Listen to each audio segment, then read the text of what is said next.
이 시간 함께 보실 말씀은 창세기 18장 1절로 15절까지의 말씀입니다. 창세기 18장 1절로 15절까지의 말씀 교독하겠습니다.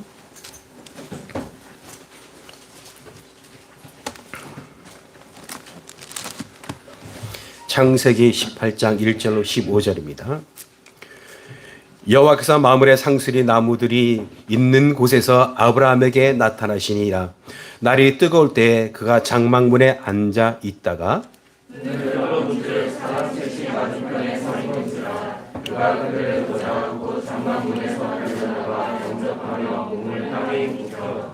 이르되 내 주여 내가 주께 은혜를 입었사오면 원하건대 종을 떠나 지나가지 마시옵고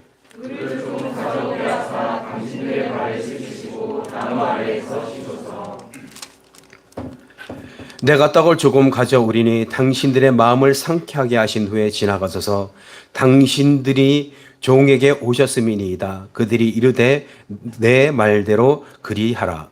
아브라함이 급히 장막으로 가서 사라에게 이르되 속이 고운 가루 세 쌀을 가져다가 반죽하여 떡을 만들라 하고 아브라함이 또 가축대 있는 곳으로 달려가서 기름지고 좋은 송아지를 잡아 하인에게 주니 그가 급히 요리한지라. 아브라함이 엉킨 젖과 우유와 하인이 요리한 송아지를 가져다가 그들 앞에 차려놓고 나무 아래에 놓으셨으니 그들이 먹으니라. 그들이 아브라함에게 이르되 내 아내 사라가 어디 있느냐 대답하되 장막에 있나이다. 그가 이르시되 내년 이맘때 내가 반드시 내게로 돌아오리니 내 아내 사라에게 아들이 있으리라 하시니 사라가 그들이 장막문에서 들었더라. 아브라함과 사라는 나이가 많아 늙었고 사라에게는 여성의 생기가 끊어졌는지라. 사라가 속으로 웃고 이르되 내가 노쇠하였고 내 주인도 늙었으니 내게 무슨 즐거움이 있으리요. 여호와께서 아브라함에게 이르시되 사라가 왜 웃으며 이르기를 내가 늙었거늘 어떻게 아들을 낳으려 하느냐. 여호와께서 전하지 못한 일이 있겠느냐. 기한이 이를 때에 내가 내게로 돌아오리니 사라에게 아들이 있으리라. 함께 읽겠습니다. 사라가 두려워서 부인하여 이르되 내가 웃지 아니하였나이다. 이르시되 나니라 내가 웃었느니라. 아멘. 히브리 성경은 오늘 본문 18장을 이렇게 시작하고 있습니다. 그리고 그는 스스로를 나타내 보이셨다. 이렇게 시작합니다. 그리고라는 접수가 우리 지금 이 18장에는 빠져 있는 것이죠. 이 문장은 히브리어 문법상에서 어떤 때냐면 선행하는 문장들의 동사와 논리적으로 시간적으로 연속성을 가지고 있다는 그런 의미를 가지고 있습니다. 그래서 계속되는 행동이라는 계속 이어져 온다는 거예요. 그래서 즉 17장과 18장을 연결하며 그 내러티브를 이야기를 이어가고 있다는 겁니다. 하나님은 이삭을 낳기 1년 전에 두 번이나 아브라함에게 나타나셨습니다. 17장에서 한 번, 그리고 18장에서 한 번 이렇게 나타나는데 이 시간적인 간격은 대략 한 2개월 정도 되어 보입니다. 17장 21절에 보면 17장 19절과 21절만 제가 읽을게요. 하나님이 이르시되 아니라 내 아내 사라가 내게 아들을 낳으리니 너는 그 이름을 이삭이라 하라. 내가 그와 내 언약을 세리니 그의 후손에게 영원한 언약이 되리라. 21절입니다. 내 언약은 내가 내년 이 시기에 사라가 내게 아들을 내게 낳을 이삭과 세우리라. 약 2개월 전에 하나님은 아브라함에게 이 말씀을 하신 것이죠. 그 말씀이 있은 후에 아브라함은 아들 이스마엘과 집에서 태어난 모든 자들 그리고 모든 종들 남자들 돈으로 산 모든 자들을 다 모아놓고서 아브라함 그 모든 남자들을 데려다가 할례를 행합니다. 그렇게 할례를 행한 지 얼마 되지 않아서 하나님은 아브라함에게 나타나셨습니다. 왜 이렇게 하나님께서 다시 아브라함에게 나타나신 것일까요? 하나님께서 행하시려는 것을 아브라함에게 알려주시기 위함입니다. 18장과 19장, 20장, 21장에 가보면 그것이 무엇인지 분명하게 알겠습니다. 18장에서 두 가지를 얘기하고 있어요. 그래서 하나는 뭐냐면 사라가 1년 후에 내년 이맘때쯤 아들을 낳을 것이라는 것이고 그리고 그 후반부에 가면 소돔과 고모라를 멸하시겠다는 것을 아브라함에게 알려주십니다. 그래서 그 하시려는 일을 알려주시고 19장과 21장에서 그것 실질이 이루어집니다. 또한 이렇게 알려주심으로 하나님의 백성들의 삶이 어떠했는지를 아브라함에 가르쳐 주시려고 이렇게 하신 겁니다. 오늘 본문 1절, 2절만 함께 읽겠습니다. 1절, 2절 함께 읽겠습니다. 여호와께서 마므레 상스리 나무들이 있는 곳에서 아브라함에게 나타나시니라. 날이 뜨거울 때에 그가 장막문에 앉아 있다가 눈을 들어 본즉 사람 셋이 맞은편에 서 있는지라. 그가 그들을 보자 곧 장막문에서 달려가. 아브라함 날이 뜨거울 때에, 가장 뜨거운 때입니다. 뜨거운 때 상스리 나무로 있는 장막문에 앉아서 쉬고 있습니다. 그때 아브라함이 눈을 들어서 보니까 사람 셋이 맞은편에 섰어요. 여기에 보면 보다라는 것이 세 번 나와요. 세 번. 업무생에 보면 본다. 들어서 보는데 세 번 나오는 게 깜짝 놀랐다는 거예요. 그들을 보자마자 장막문에서 달려나가 영접하면서 몸을 굽혀 절합니다. 몸을 땅에 엎드리는 이런 인사는 귀한 방문자에게 최대한 예의를 갖추는 근동의 이 지역의 인사의 양식이었습니다. 혹자는 아브라함이 이런 모습을 보면서 나그네들 중에 한 명을 여호와를 인정하고 경배한 것으로 주장하기도 합니다.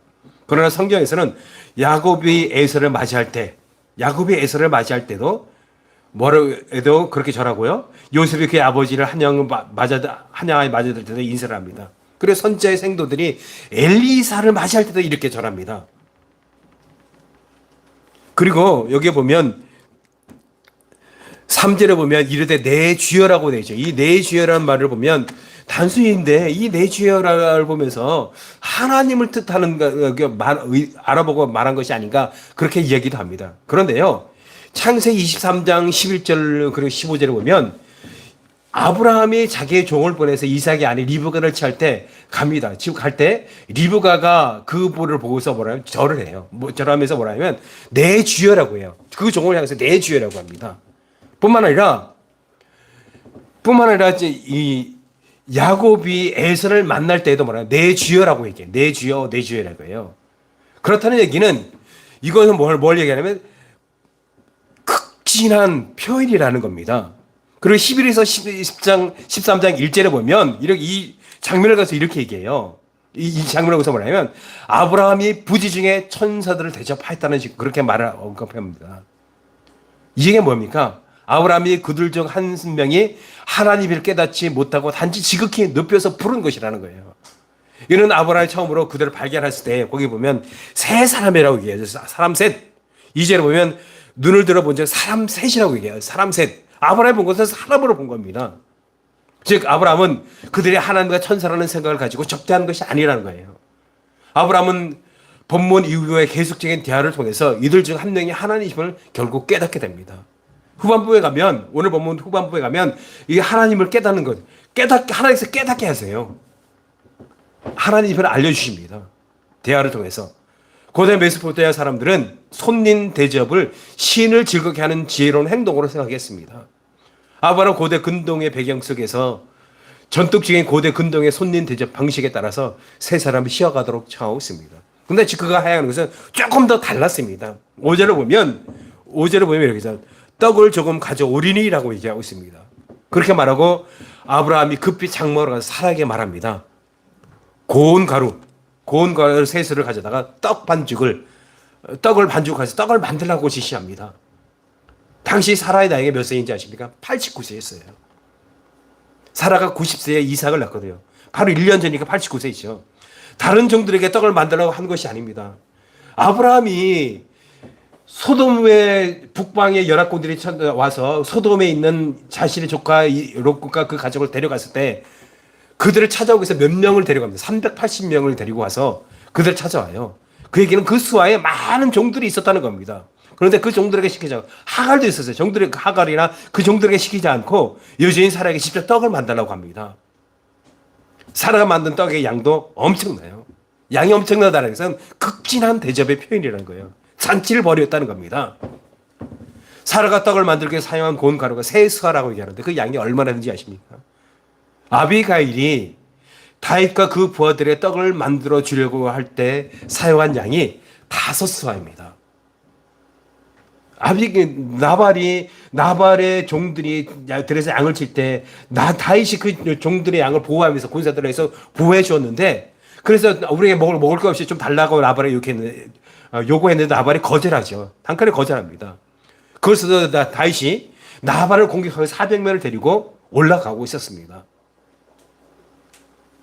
그래서 그것을 막기 위해서 아비가일이 떡을 급히 만들어서 다윗에게 갑니다. 이때 사용한 떡의 양이 뭐냐? 가루가 5스와입니다. 그렇다면 5분의 3에 해당하다는 거죠. 400명이 먹을 양이 5스와였다면 지금 3사람이에요. 3사람이 먹을 양이 3사람이면 엄청나죠. 실제로 하면 20kg 정도 밀가루 한 포대로 사용이 됩니다. 그 한 포대를 이렇게 반죽으로 해서 누르놓고 한다면 얼마나 부풀겠습니까? 3사람이 먹을 양과 400명이 먹을 양을 비교하면 놀라지 않을 수 없습니다. 7절 말씀 보세요. 7절 말씀에 아브라함이 또 가축대 있는 곳으로 달려와서 기름지고 좋은 송아지를 잡아 하인에게 주니 그가 급히 요리한지라. 가축대 있는 곳으로 달려가서라고 말하고 있지만요. 히브리 원문에는 여기 달려가서가 앞에 나와요. 달려가서 가축대 있는 곳으로 무엇을 얘기하냐면 정말 아브라함이 그를 손님을 대접하기 위해서 많이 급했다는 거예요. 가축들이 아브라함이 머무는 장막에서 다소 떨어진 곳에 있었고, 그리고 그 시간을 지지 않기 위해서 종들을 시키지 않고 직접 그 일을 했습니다. 가축을 송아지를 잡았어요. 서로 잡았습니다. 아브라함의 마음이 어떤지를 알게 해줍니다. 이렇게 많은 고운 가루를 3사람을 위해서 떡을 만들었고 기름지고 좋은 송아지를 잡았습니다. 이렇게 많은 떡에 더하여 송아지를 잡고 거기 보면 엉긴젖이라고 하지. 엉긴젖은 버터라고 얘기할 수 있습니다. 버터. 뭐 치즈라고도 얘기합니다. 그리고 우유를 가져다 마무리 상수나 말에 상을 차립니다. 급하게 준비한 것이지만 아브라함 지극정성을 다해서 최상의 재료로 만든 음식을 만들었고요. 그들을 극진하게 대접하고 있습니다. 양도 중요하지만 아브라함의 대접하는 태도가 결국 평범하지 않습니다. 89세 된 노파 사라에게 이렇게 많은 고운 가루로 반죽하여서 떡을 만들어 하는 것도 그렇고 99살의 늙은이가 정말 친히 송아지를 잡는 것도 결코 예사롭지 않습니다. 그것도 뜨거운 대낮에 말입니다. 그리고 그렇게 다 만들고 딱 먹도록 하는 거야. 그대 앉아 먹는 동안 그 옆에 서서 지켜보고 있습니다. 아브라함은 전혀 알지도 못하는 나그네들을 마치 기다리고 있었다는 듯이 반갑게 맞이하였고 가장 좋은 음식으로 가장 시원한 곳에 모시고 가장 겸손하게 그들을 섬겼습니다. 4절에 보면 물을 조금 가져오게 하사 당신의 발을 씻으시고라고 되죠. 여기에 보면 물을 조금 가져오게 하사 그 앞부분에 뭐가 사용되어 있냐면 제발 물을 약한 채요. 물을 약한 채요. 어떤 것을 때 자기의 장막으로 그 손님을 모시기 위해서 간청하고 있는 것을 보게 됩니다. 간절하게 부탁하고 있습니다. 아브라함은 나그네들의 발을 씻은 물을 준비하여 주었을 뿐만 아니라 거기에 보면 5절에 보세요. 뭐라고 했습니까? 5절에 보면 마음을 상쾌하게 하신 후에 지나가소서. 마음을 상쾌하게 하신 후에. 아브라함은 나그네들의 몸과 마음의 모든 필요를 다 충족시켜 주려는 마음으로 그들을 대접하고 있습니다. 지금의 이 모습을 히브리서 13장 1절 2절을 이렇게 얘기해요. 계속하여 서로 사랑하시오. 나그네 대접하기를 게을리하지 마십시오. 어떤 이들은 나그네를 대접하다가 자기도 모르는 사이에 천사들을 대접하였습니다. 이러보건대 아브라함의 모든 행동들은 언약 백성에게서 나와야 할 모습을 우리들에 보여주고 있는 것입니다. 하나님의 언약 백성, 하나님의 백성에 나의 지극히 당연한 모습을 우리에게 보여주고 있는 거예요. 오늘 본문 바로 앞장 17장의 연속상에서 오늘 본문을 보여야 되고 말씀드렸죠. 17장은 아브라함과 그에게 속한 모든 남자들이 할례를 받은 내용으로 마무리하고 있습니다. 완전히 언약 백성이라고 고백하고 있는 거예요. 나는 당신의 백성입니다라고 고백하는 의미로 할례를 향한 거예요. 그 할례를 이후로 아브라함이 보여진 삶의 모습이 지금 바로 18장에 나와 있는 내용입니다. 이렇게 아브라함의 할례와 맞물려 등장하는 것이 아브라함의 나그네 대접입니다. 창세기 18장은 할례 언약 속에 들어있는 언약 백성들의 특징이 바로 나그네 대접과 타인에 대한 중보의 삶이라서 우리에게 알려줍니다. 18장 마지막 다음 節앞에 보면 중보 기도를 하고 있어요. 이들을 위해서. 하나님의 할례 언약 속에 들어있는 구원받은 성도들의 특징은 세상의 왕이 되기 위해서 자기 자신만을 위해서 이기적인 삶을 살던 것에서 돌이켜서 자기와 전혀 일면식도 없는 나그네들마저도 자기의 소유를 기꺼이 내어놓으면서 섬기는 것으로 그 삶을 언약 백성임을 보여주는 것입니다. 이것을 목적으로 성수되어 간다는 것이 오늘 이렇게 성수되어 가는 모습을 보여준다는 것이 오늘 본문이 우리에게 주는 메시지입니다. 어떤 이들은 하나님 사랑이라는 수직적인 사랑과 이웃 사랑이라는 수평적인 사랑 분리해서 해요. 하나님을 사랑하는 것과 이웃을 사랑하는 분리해서 해요. 그러나 하나님의 사랑과 이웃 사랑은 결코 분리될 수 없습니다. 하나님의 사랑을 받아 하나님을 사랑하게 된 사람들은 반드시 이웃을 사랑하는 자리로 가게 되어 있습니다. 왜냐하면 하나님의 대표적인 사랑이 바로 나그네 사랑이기 때문입니다. 모세는 모압 평지에서 이스라엘 백성을 모아놓고서 마지막 고별 설교를 합니다. 그 내용이 바로 신명기에 나와 있죠. 신명기 6장 5절에 보면 마음을 다하고 성품을 다하고 힘을 다하여 주 너의 하나님을 사랑하라고 얘기합니다. 그리고 10장에 가면 이런 말씀이 나와요. 10장 18절 19절 말씀 제가 읽어드릴게요. 고와 가부를 공정하게 재판하며 나그네를 사랑하며 그리고 그에게 먹을 것과 입을 것을 주시는 분이 하나님이라고 이렇게 말합니다. 그러면서 이렇게 얘기해요. 당신들이 나그네를 사랑해야 하는 것은 당신들도 한때 이집트에서 나그네로 살았기 때문입니다. 그 나그네를 살던 너희들 하나님의 사랑과 하나님의 희생으로 너희가 구원받아서 따라하는 거예요. 하나님의 사랑을 받은 너희는 다시 나그네를 사랑해야 된다고 얘기하는 거예요. 나그네로 살고 있는 이방 땅에서 애굽에서 이집트에서 나그네로 살던 그들을 하나님께서 구속하셨고 하나님의 언약 백성으로 받아주셨습니다. 하나님은 그들에게 자신들이 애굽에서 나그네로 있을 때에 나그네들인 그들을 사랑하셔서 그들을 먹이시고 입히시고 약속의 땅으로 데려오시는 걸 기억하면서 세상의 나그네들을 그렇게 대접하라고 지금 말하고 있는 겁니다. 사도 바울도 비슷한 얘기를 해요. 사도 바울이 로마서 갈라디아서에서 이렇게 얘기합니다. 서로 사랑하는 것 외에는 아무에게도 빚을 지지 마십시오. 남을 사랑하는 사람은 율법을 다 이룬 것입니다. 모든 계명은 내 이웃을 내 몸과 같이 사랑하여라는 말씀에 요약되어 있습니다. 사랑은 이웃에게 해를 입히지 않습니다. 그러므로 사랑은 율법의 완성입니다. 무슨 얘기입니다? 하나님을 사랑하고 마음을 다하고 뜻을 다하고 힘을 다하고 하나님을 사랑하는 것 그것은 뭐예요? 내 이웃을 내 몸과 같이 사랑하는 그 말씀에 다 들어있다는 겁니다. 이게 로마서에 나온 말씀이고 갈라디아서도 이렇게 말씀하고 있습니다. 사랑으로 서로 섬기십시오. 모든 율법은 내 이웃을 내 몸과 같이 사랑하라 하신 한마디 말씀 속에 다 들어있습니다. 똑같은 말씀이죠.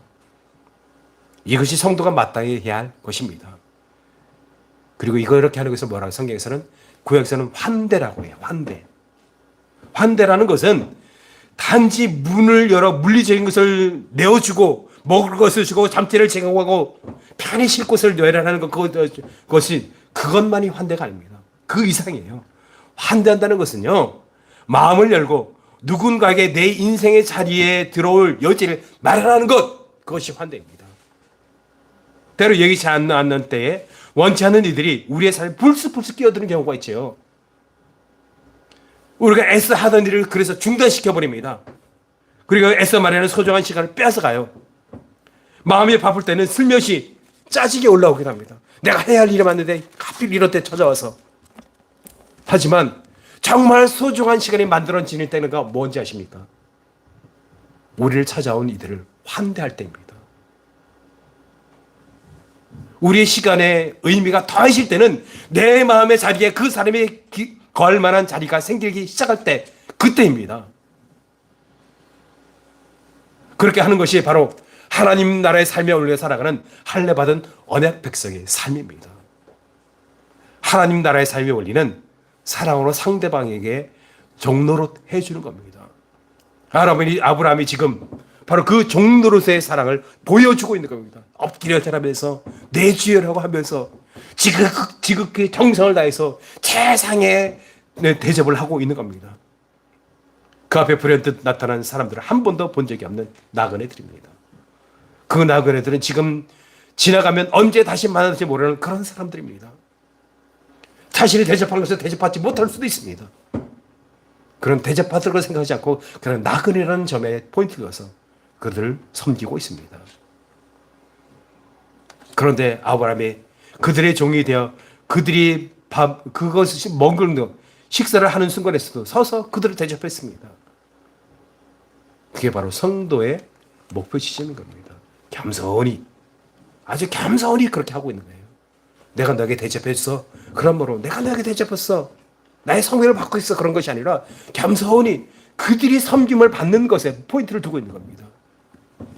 천국에서는 모든 이들이 바로 그런 모습으로 남을 섬기며 살게 될 겁니다. 그래서 아브라함의 할례 장면 바로 뒤에 나그네 대접이 붙어 있는 겁니다. 하나님은 여러 모양으로 우리에게 나타나십니다. 하나님은 우리에게 여러 모양으로 나타나실 겁니다. 그것도 오늘 본문에서 세 사람이 불현듯 나타나셨듯이 우리에게 나타나십니다. 실제로 그렇게 나타나셨죠. 2000년 전으로 돌아가 볼까요? 2000년 전 하늘로부터 한 나그네가 이 세상에 내려오셨습니다. 그런 흠모할 만한 것도 뛰어난 것도 아름다운 것도 아무것도 있어 보이지 않았습니다. 누구 하나 그 나그네를 거들떠 보지 않았습니다. 심지어 그를 맞이할 그가 태어날 장소도 없어서 마국간으로 오셨고, 그리고 그는 결국 변방 갈릴리로 가서 나사렛 출신으로 사셨습니다. 그가 본격적으로 사역에 들어섰을 때도 나사렛에서 무슨 선한 것이 날 수 있겠냐 하면서 사람들은, 유대의 중심에 있는 사람들은 그를 무시하였습니다. 그런 그가 수혜당하고 상처로 상처를 가득 안고 살아가는 이들의 친구가 되어 주셨습니다. 힘과 권력이 있는 사람들은 그를 환영하지 않았고 결국 그 나그네를 십자가에 매달아 죽여버렸습니다. 초라하고 보잘것없어 보이는 그 나그네를 그들은 대접하지 못했습니다. 원수들에게 힘 없이 당하는 나그네 예수님을 사랑으로 영접한 사람들은 역시 이 세상에 보잘것없는 나그네 같은 이들이었습니다. 죽음의 그 순간까지 그분의 곁을 지키고 있었던 이들이 바로 그런 이들이었습니다. 그리고 그런 이들은 마찬가지로 다른 이들을 주님을 영접하듯이 섬기며 대접하였습니다. 마태복음 25장 30절 40절에서 이렇게 말씀합니다. 그때에 임금이 자기 오른쪽에 있는 사람들에게 말하기를, 내 아버지께 복을 받은 사람들아, 와서 창세 때부터 너희를 위하여 준비한 이 나라를 차지하여라.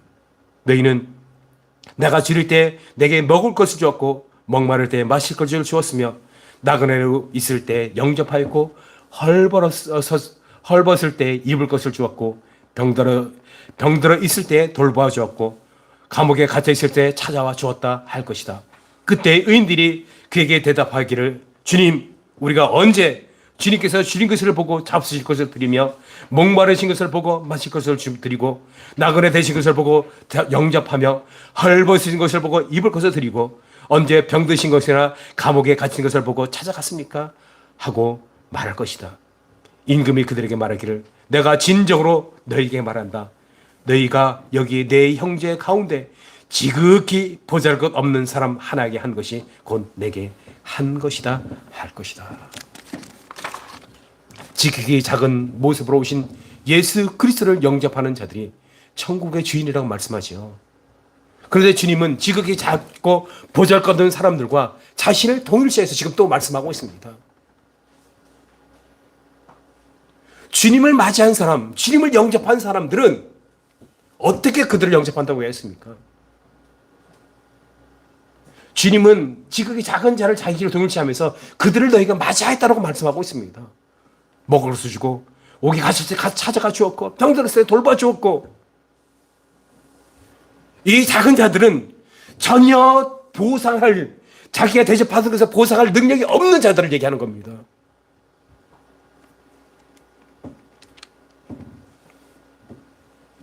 사랑하는 여러분, 믿음의 사람들은 자신이 섬기고 대접할 사람들을 구분하지 않습니다. 그 사람이 잘 살든지 못 살든지 그 사람이 나에게 다시 보상을 내가 섬긴 것을 돌려줄 능력이 있는지 없는지 그것을 살피지 않습니다. 그가 나의 섬김을 받을 대상인가에만 초점을 둡니다. 내가 어떻게 그를 섬길 것인가 그것에만 초점을 둡니다. 왜입니까? 주님은 언제 어떤 모습으로 우리에게 다가올지 모르기 때문입니다. 아니 더 정확하게 얘기하면 하나님 모든 사람을 하나님의 형상으로 대하시고 존귀하게 여기시기 때문에 신대한 우리도 그분이 그렇게 하신 것처럼 해야 한다는 겁니다. 그리고 그렇게 하는 것이 하나님의 백성인 성도, 할례를 받은 언약의 백성들에게 당연한 모습입니다. 그래서 아브라함의 믿음과 삶은 정말 대단하다 할 수 있습니다. 그런데요, 오늘 본문을 또 후반부로 가면 아브라함의 믿음이 아직 부족한 것 같아 보입니다. 아직 아브라함 믿음이 부족해 보입니다. 하나님은 아브라함의 믿음 없음을 바로 나그네를 극진히 대접한 후에 지적하고 있습니다. 의도적으로 지적하고 있습니다. 하나님은 아브라함의 부족한 믿음을 스스로 깨닫도록 지금 대화를 해나가고 계십니다. 그것이 바로 9절 이후에 나오는 내용입니다. 이제 아브라함의 반문 목적의 첫 번째를 말하고 있습니다. 하나님은 지금 아브라함이 사라의 이름을 알려주지 않았음에도 불구하고 세 사람은 아브라함에게 사라의 이름을 부르면서 사라가 어디 있느냐라고 묻습니다. 처음 보는 사람이 있고 모르는 사람이 있고 근데 어떻게 자신의 아라의 이름을 부르면 사라가 어디 있느냐고 묻습니다. 분명 이 세 사람은 물론 하나님과 천사들이지만 이 세 사람은 사라가 떡을 만들기 위해서 고운 수라로 작업하는 그 모든 분자가 움직이는 것을 보았을 겁니다. 알았을 거예요. 그렇게 사라가 어디인지 몰랐을까? 아닙니다. 지금 사라가 어디 있느냐는 이 질문은 사라의 존재를 모르고 묻는 질문이 아닙니다. 사라를 대화의 장으로 끌어들이기 위한 수사적인 질문이에요. 하나님은 아브라함과 말하고 있지만 실제로 긴장감 속에서 대화를 주고받는 것은 하나님과 사라입니다. 사라의 속마음의 생각을 읽어내면서 사라에게 얘기하고 있는 거예요. 하나님은 이미 이삭의 탄생을 예고받은 아브라함이 아니라 사라에게 이삭의 탄생을 예고해 주려 하고 있습니다. 사라가 어디 있느냐고 묻는 말에 아브라함은 사라가 장막 안에 있다고 말하지요. 사라는 세 사람을 찾아왔을 때에도 와서 영접하지 않았을 뿐만 아니라 사라는 세 사람 찾아왔을 때 영접하지 않았을 뿐만 아니라 아브라함이 이렇게 중요한 접대를 하고 있는 동안에도 그 손님을 보러 장막 밖으로 나오지 않았습니다. 그 이유가 무엇일까요? 사라는 왜 장막 안에 있었을까요? 성경 신학자는 여러 가지로 말하지만 여자가 집이나 장막 밖으로 나오지 못한 가장 큰 일반적인 이유들과 하나가 뭐냐면 생리 중일 때라고 말합니다. 존 얼튼이라는 성경신학자 당시 문화에 대해서 이렇게 말해요. 오염들을 표시하는 가상의 척도에서 여성의 생리는 높은 편에 자리하고 있어요. 여성의 생리는 오염들을 높이는 아주 높은 편에 속해 있다는 거예요. 이런 여자가 생리 중일 때는 위험을 발산한다고 하는 의미이다. 그녀에게 가까이 가거나 그녀를 바라보기만 해도 오염될 수 있었다. 생리 중인 여인은 왕이 제사를 지낼 때 왕 앞에 모습을 드러내지 못하도록 규정되어 있다. 심지어 시각적인 접촉만으로도 제2의 순수성을 오염시킬 수 있다. 그리고 생리 중인 율법에서도 생리 중인 여자를 만지지 못하게 했습니다. 그래서 정결함이 사라진다. 부정하다라고, 만지면 부정하다고 얘기해요. 그런데 보세요. 오늘 보면 11절 볼까요? 11절로 뭐래? 11절만 함께 읽겠습니다. 아브라함과 사라는 나이가 많아 늙었고 사라에게는 여성의 생리가 끊어졌느니라. 분명히 끊어졌다고 얘기했어요. 그런데 무슨 생리 얘기일까요? 하나님께서 2개월 전에 읽었죠. 17장 21절에서 내 언약은 내가 내년 이 시기에 사라가 내게 낳을 이삭과 세우리라 이 말씀을 하셨습니다. 이 말씀 보면 하나님은 사라가 아들 이삭을 낳을 수 있도록 뭔가를 행하셨다라고 해서 볼 수 있겠죠. 그렇게 사라는 손님 세 사람이 나타나지 않을 것 그냥 뭔가 생리가 했던 것 같아 보입니다. 오늘 보면서 쭉 보게 되면 그런 뉘앙스를 보이게 돼요. 뒤에 가보면 어디냐면요. 15 5절에 보면 사라가 두려워서 부인하여 이르되 내가 웃지 아니하였나이다 이 시대 아니라 내가 웃었느니라. 이 말씀 이 부분을 보면서 어떤 성경에서 이렇게 두려워한 이유가 뭐냐면 자신의 생리를 보고서 그러니까 하나님이 거짓말한 것을 두려운 것이 아니고 자신의 몸속에 있는 그 모습을 보면서 두려운 거예요. 하나님께서 그런 두려움이라고 얘기를 합니다. 어쨌든 중요한 것은 그것이 아니에요. 생리가 끊겼다, 생리한다 그것이 중요한 것이 아니라는 거예요. 지금 아브라함에게 무엇을 이해하고자 하는 거냐? 내년 이맘때 반드시 내게로 돌아올 것이다. 그때 내 아내 사라가 에게 아들이 있을 것이라는 그 사실이에요. 근데 이 말씀을 보면서 사라가 놀래거든요. 왜 놀랍니까? 만일에 여기에서 드는 의미는 뭐냐면 이렇게 볼 수 있습니다. 그러니까 아브라함이 사라에게 2개월 전에 하나님께서 아브라함이 한 얘기를 했다면 이 얘기를 듣고 놀랐을까요? 그리고 또 한 부분 더 볼 거예요. 생리와 연결돼서 11절 보면 12절 함께 읽겠습니다. 12절 사라가 속으로 웃고 이르되 내가 노사였고 내 주인도 늙었으니 내게 무슨 즐거움이 있으리요.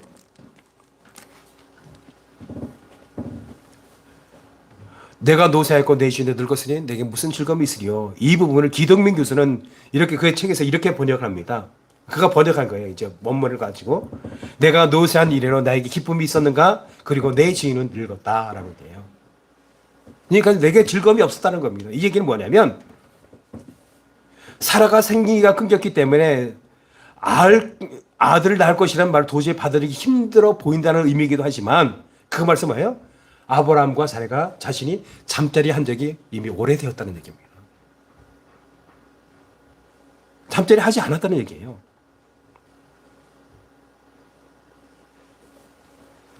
분명히 2개월 전에 하나님께서 아브라함에 나타나셔서 너 아내 사라에게 아들이 있을 것이다. 이삭이 날 거야. 이름까지 지어져요. 그 말을 아브라함이 믿었다면 어떻게 해야 했을까요? 사라가 이런 말을 할 리가 없죠.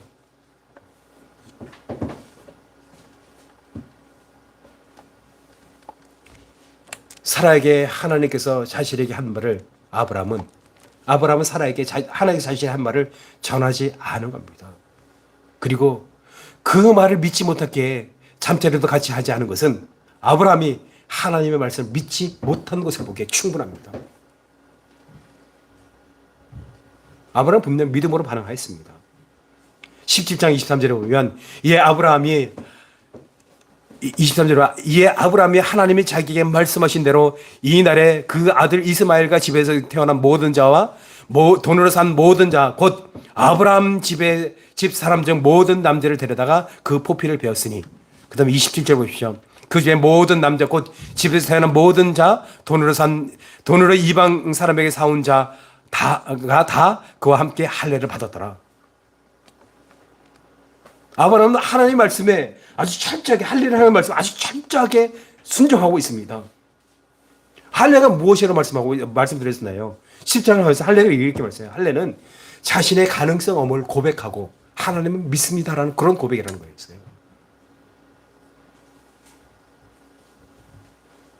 그런데 그렇게 하나님을 철저히 믿은 것 같지만 실제로는 21절의 말씀 사라가 내게 낳을 이삭과 세우리라. 이삭가 아들을 낳을 것이라는 그 말씀을 믿지 못한 것으로 보인다는 거예요. 지금 18장에서 하나님은 아브라함의 그것을 지적하고 있는 거예요. 너 아직 나 믿지 못하고 있지 않냐. 너 믿음으로 지금까지 행동한 난 믿는 가 많다. 그런데 온전히 믿지 못하고 있다라고 그것을 지적하고 있는 겁니다. 아브라함이 하나님을 믿지 않은 것이라기보다 하나님을 자신의 믿음 안에 가두고 있는 겁니다. 하나님을 자신의 믿음의 수준으로 끌어내리고 있는 겁니다. 그런데 이것이 우리들의 모습 아닌가요? 우리도 여전히 하나님을 믿고 있지만 하나님을 우리의 믿음의 수준으로 끌어내리고 있지 않나요? 우리의 믿음의 한계 안에 하나님을 가두고 있지 않나요? 그로 인해서 하나님이 하시려는 일을 제한하고 막고 있지는 않는지요.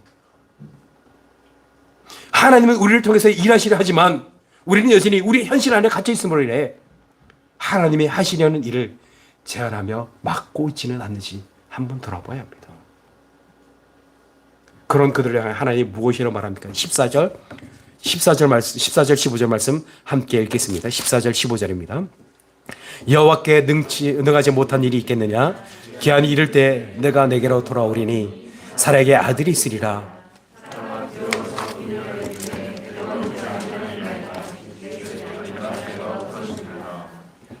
하나님 참으로 짓궂습니다. 사라가 두려워서 어찌 아니하였나이다라고 하는데 하나님은 아주 굳이 웃었으면 아주 밝게 웃어. 아니라 내가 웃었느니라. 왜 그렇게 하실 것일까요? 하나님께서 그들에게 하실 일을 통해 그들의 믿음을 더욱 견고하게 하기 위해서입니다. 자기의 부인하는 것을 더욱더 인식하게 하고 하나님께서 이루어졌을 때 하나님은 나의 이런 모습에도 불구하고 하나님 이루셨구나라는 것을 분명히 보여주기 위해서입니다. 여호와께서 능하지 못한 일이 있겠느냐? 기한이 이를 때 내가 내게로 돌아오리니 사라에게 아들이 있으리라. 이 말씀은요, 그들이 원하여서 다 들어주신다는 그런 말이 아니에요. 하나님 뭐 능하지 못하냐? 야, 너가 원하는 일이 있냐? 하나님 들어주지 못한 일이 없다. 능하지 못한 일이 없다. 그런 말씀 다 해줄 거다. 그런 의미가 아니에요. 이 의미는 하나님의 약속, 언약과 연결지어서 생각해봐야 됩니다. 하나님은 어떤 언약이었습니까? 아브라함과 사라 사이에 아들 이삭이 태어날 것을 약속하셨어요. 그러나 그들은 그것이 불가능한, 두 사람 아브라함과 사라는 불가능하다고 생각했어요. 하나님을 믿지 못했습니다. 그런 그들을 향해서 얘기해요. 하나님의 약속은, 하나님은 약속하신 것을 반드시 이루신다. 하나님께서는 능하지 못한 일이 없다는 것을 사라의 속마음을 분명히 드러내심으로 알려주고 있는 겁니다. 그래서 하나님이 하시는 일을 믿게 하십니다. 하나님께서 어떻게 사라가 속으로 생각했어요. 웃었잖아요, 속으로. 근데 그것을 속마음을 하나님께서 들으신 거예요. 읽으면서 그것을 내가 알고 있다. 사라의 이름 모르지만 사라의 이름을 얘기해 준 것도 그렇고, 사라가 속으로 웃었어요. 전혀 알지 못하고 장막 뒤에 숨어서. 근데 그것을 지적하시면서 말씀하고 있는 겁니다. 웃었다. 이런 것을 통해서 사라와 아브라함은 하나님인 줄 알아보게 된 겁니다. 사랑하는 여러분, 하나님은 모든 것을 하실 수 있지만 하실 수 없는 단 한 가지가 있습니다.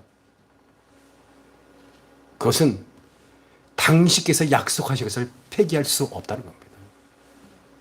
그는 결코 할 수 없습니다.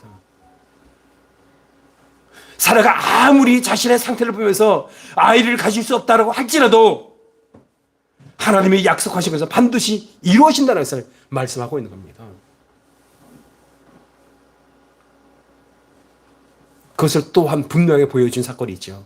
그 사건이 뭡니까? 십자가입니다. 창세기 3장 15절에서 뱀이 발꿈치를 상하게 할 것이라는 그 언약을 하시고 하나님 그 언약대로 당신의 아들을 보내셔서 십자가에 죽게 하셨습니다. 예수님께서 십자가에 돌아가시기 전에 겟세마네 동산에서 이렇게 기도하잖아요. 할 수만 있으면 이 잔을 내게서 옮기시옵소서. 할 수만 있으면 내게서 이 잔을 옮기시옵소서. 그러나 하나님은 결코 그 기도에 응답하실 수 없었습니다. 왜냐하면 그 약속은 창세전에 하신 것이기 때문입니다. 사랑하는 여러분, 하나님은 우리에게 약속하셨습니다. 너는 나의 백성이다. 나의 자녀다. 내가 너를 끝까지 책임질 것이다 라고요. 하나님 그 약속을 결코 폐기할 수 없습니다. 그 약속을 지키시기 위해서 하나님은 우리 인생을 끌어가실 것입니다. 때로는 고달프기도 하실 것이고 때로는 은혜 가운데 거하기도 하실 것이고, 그러나 중요한 것은 그 고달프고 고단한 인생 속에서 하나님의 약속은 끊임없이 우리의 인생 속에 이루어져가고 있다는 그 사실을 기억해야 할 것입니다. 13절에 내가 늙어 그를 어떻게 아들을 낳으리려 하느냐는 말은 정말 이 말을 이렇게 번역해야 합니다. 내가 정말 확실하게 아들을 낳는다는 것인가? 자신이 임신할 수 없다는 사실을 아주 강하게 표현하고 있는 것입니다.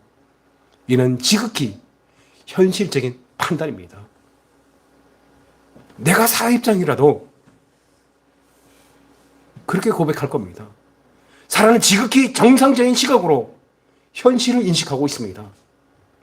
사라가 자신에 대해서 임신에 가능하지 않다고 생각하는 것이 지극히 당연합니다. 하지만 현실을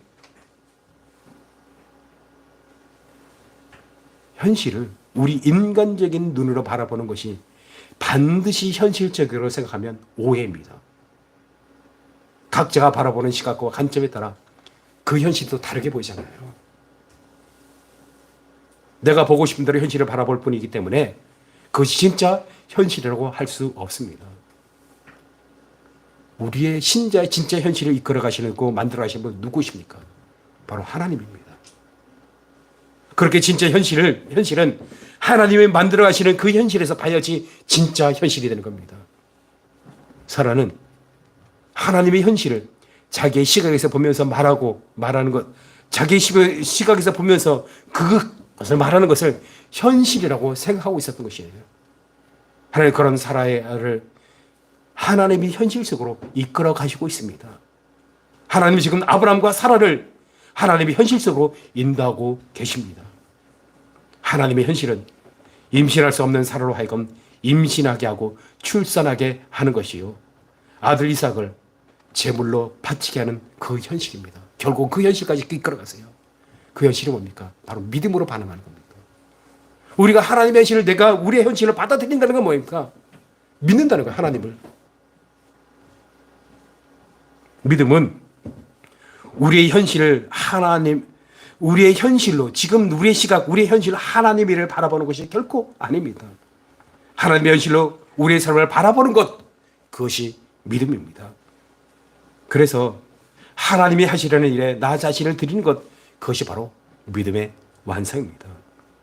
하나님 그 언약 속으로 들어가는 것이 진짜 신자의 현실입니다. 2000년 전 예수님께서 나그네로 이 세상에 오셔서 왜 십자가에 죽으셨나요? 주님은 너희가 보는 현실이 진짜가 아니다.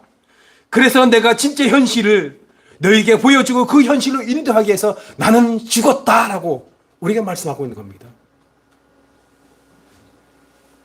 그리고 우리에게 말씀하세요.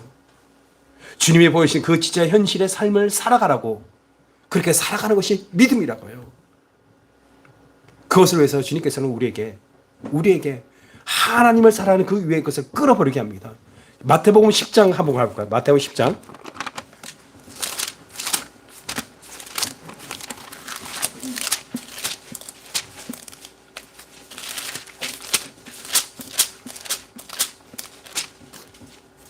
(10장) 34절로 39절 말씀 저하고 교독하도록 하겠습니다. 10장 34절로 39절 말씀 교독하겠습니다. 내가 세상에 합평을 주러 온 줄로 생각하지 말라. 합평이 아니요 검을 주러 왔노라.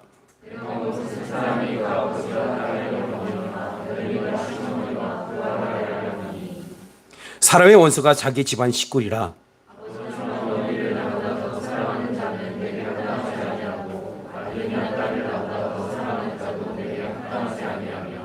또 자기 십자가를 지고 나를 따르지 않는 자도 내게 합당하지 아니하니라.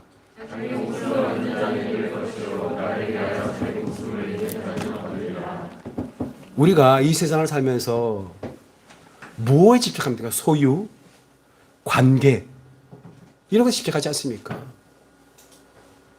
소유하기 위해서 애쓰고, 그 생명을 위해서 애쓰고, 우리 육의 생명을 위해서 애쓰고 있는 거예요. 여기 보면 시어머니 불화하게 한다라고 하고 있는데요.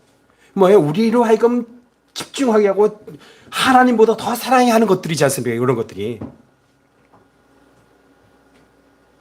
그래서 검을 쥐러 왔다는 거예요. 검을 쥐러 왔다는 얘기면 그 관계를 끊어버리는 거예요. 소유의 관계, 사람과의 관계, 세상의 모든 권력과 관계를 끊어버리라고 얘기하는 거예요. 그리고 주님을 더 사랑하게 하는 거예요. 주님을 더 사랑하는 속으로 들어가는 그것이 현실이라는 얘기입니다. 그런데 잘 볼까요? 내가 세상에 합평을 주러 온 줄을 생각하지 말라. 합평이 아니라 검을 주러라. 여기서 합평, 우리가 생각하는 합평이 뭡니까? 사람과 잘 지내는 거잖아요. 우리는 그렇게 생각해요. 사람과 잘 지내고 화평이라고 생각합니다. 아니요, 성경이 말하는 화평, 이걸 헬라어로 에이렌이라고 하는데, 이 화평은 하나님한테 등을 돌리고 섰던 사람들이, 돌리고 가던 사람이 돌아서서 하나님의 품에 안기는 것, 이것을 화평이라고 해요. 하나님과의 관계, 하나님 품에 안기지 않는 것, 그것은 화평이 아니에요. 하나님의 하나님의 품 안에 안기는 것. 그래서 사도 바울이 끊임없이 얘기하는 게 뭡니까? 그리스도 안에서, 그리스도 안에서, 그리스도 안에서라고. 그래서 선지자 얘기하지 않습니까? 그리스도 안에 가는 삶, 하나님의 백성답게 살아가는 삶. 그것이 진짜 신자의 현실이라는 겁니다. 이제 말씀을 정리하겠습니다. 사랑하는 예제가 여러분, 하나님께서 우리를 예제라는 이름으로 교회를 이루게 하셨는지, 왜 이루게 하셨는지 깊이 생각해 보아야 합니다. 하나님은 우리들에게 주님의 몸인 이 예제교회를 세워라 가라고 부르셨습니다. 그 부르심에 응답하려면 자신의 한계 안에 갇혀 있으면 안 됩니다. 자신의 믿음의 눈으로, 믿음의 수준으로 이 교회를 바라보면 안 됩니다. 주님께서 이 교회를 어떻게 바라보시는지 그것을 보기를 힘써야 합니다. 교회를 세우기 위해서 우리가 지금 해야 할 일이 무엇인지 한번 깊이 생각해 봐야 됩니다. 그 답은 간단하게 찾아볼 수 있습니다. 주님께서 어떻게 하셨는지요. 아브라함처럼 대가를 바라지 않고 지극 정성을 다하여 다른 이를 섬기는 것은 지극히 당연한 삶의 모습입니다. 우리가 해야 될 당연한 삶이 없어요. 그러나 우리는 그렇게 살고 있다고 해서 이 정도면 되지 않아서 하면서 거기에 머물러서는 안 됩니다. 그렇게 하면서 우리의 믿음을 제한시키거나 이 정도 하면 됐지 뭐 더 이상 어떻게 해? 아니요, 하나님은요 아브라함에 또 한 가지를 요구하셨습니다. 너 아들 바쳐. 너 인생의 전부인 것을 바쳐라고 요구하십니다. 이것이 진짜 믿음이라는 거예요. 하나님은 우리로 하여금 그런 믿음으로 반응하도록 계속해서 이끌어 가실 것입니다. 이것이 하나님께서 우리에게 약속하신 것입니다. 그 믿음을 갖기 위해서 우리가 해야 될 거예요. 하나님을 조금씩 더 깊이 체험해야 합니다. 오늘 본문에서 끝까지 오기까지 아브라함과 이삭은 하나님을 조금씩 체험했습니다. 그 하나님을 알아가게 됩니다. 그 하나님은 당신과 직접 찾아오셔서 자신을 보여주셨고 자신의 한신을 말씀해 주셨고 그 일을 실제로 이루어 주심으로 하나님을 알게 하셨습니다. 사랑하는 여러분, 우리는 하나님께서 행하신 모든 일이 이 성경에 기록되어 있습니다. 이 기록되어 있는 이 말씀을 통해서 우리는 하나님을 알아가게 됩니다. 그렇게 될 때 우리는 참 믿음의 사람으로 주님이 인도하시고자 하는 그 자리에 서서 주님께서 하시려는 그 일을 감당하게 될 것입니다. 그것이 진짜 신자의 현실을 살아가는 삶임을 기억하시길 바라겠습니다. 기도하겠습니다.